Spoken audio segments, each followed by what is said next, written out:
time, the chair now recognizes my friend from the great state of Arizona, Mr. Ciscomani. Thank you, Mr. Chairman, and thank you also, Ms. Devlin, for being here today, and thank you for your testimony, and thank you for the time with us, for coming over and testifying. I've been very interested in learning more about the V-or-Knee program, as you've been talking about, its success, and how we can best improve it to ensure veterans with disabilities or barriers to employment are properly trained and also educated in that process. I was proud to see you mention my bill, H.R. 3579, the Veterans Readiness and Employment Program Integrity Act, in your testimony, and that there's a benefit in having success metrics such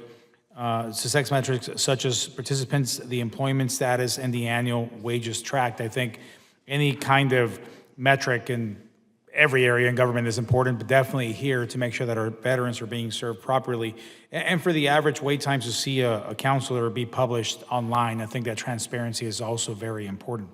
And it points to something that we can improve and do a better job at.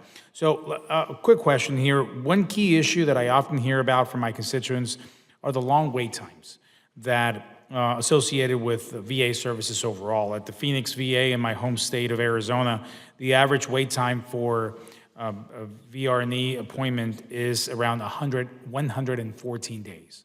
114 days, which to meet with a vocational rehab counselor, or VRC, obviously, which well exceeds the VA's goal of the 60-day maximum that we've talked about. So what do you believe accounts for this, and what is the VA's plan of action to reduce these wait times, specifically in Arizona, where the wait times in the Phoenix VA is different than the one in the Tucson, the Southern Arizona VA, which they happen to be on different sides of the wait time spectrum here.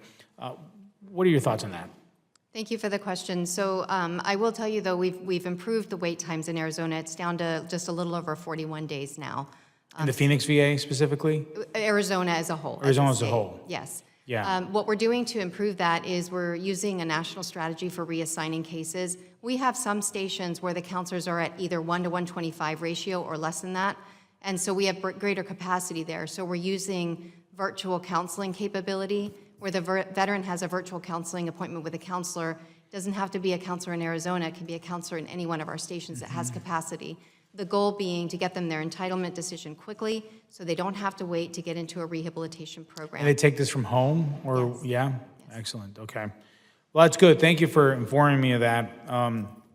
You know, the experiences that I hear about from our veterans at home between one of the VAs, the Tucson one or the Phoenix one, sometimes is very different. So I'm interested in looking more into the 41-day average. I'm assuming that it's between both VAs, which I'm assuming that the wait times in the Tucson VA help the average out from what I'm hearing from Phoenix. But the wait times specifically in the Phoenix one continue to be high from what from the information that I have. So I want to make sure that we tackle that. I think I may have time for one more question.